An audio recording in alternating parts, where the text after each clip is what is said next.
আবার বিশ্বনবী বললেন আর রমাদান ইলা রমাদান, এক রমজান থেকে আরেক রমজানের মাঝখানে যত গুনাহ হয় মাফ করে কে? আল্লাহ।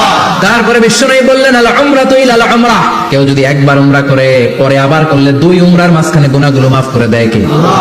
আবার বিশ্বনবী বললেন আল জুমআতু ইলাল জুমআ কাফফারাতুন লিমা বাইনাহুমা, এক জুমার পর থেকে সামনের জুমা আসা পর্যন্ত যে সগীরা গুনাহগুলো হয় সবগুলো সগীরা গুনাহ মাফ করে দেয় কে?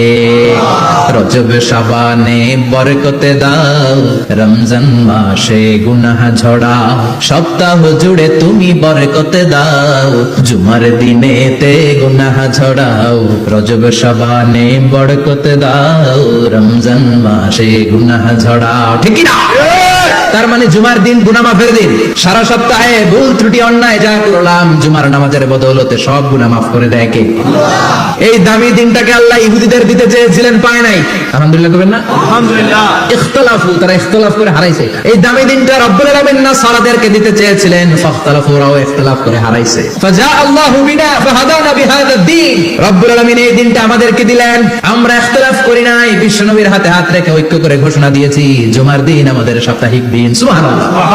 বিশ্বনবী বলেন ফাগাদান লিল ইয়াহুদ, সাপ্তাহিক আনন্দের দিন ইহুদিদের জন্য হচ্ছে শনিবার ইয়াউমুস সাbt, ও বা'দা গাদ লিন নাসারা, আর খ্রিস্টানদের জন্য হচ্ছে রবিবার, আর আমাদের জন্য হচ্ছে শুক্রবার। চিল্লায় পড়েন আল্লাহু আকবার। তার মানে জুমার দিন জুমাবারের মর্যাদা বেশি না কম? চিল্লায় বলেন বেশি না কম?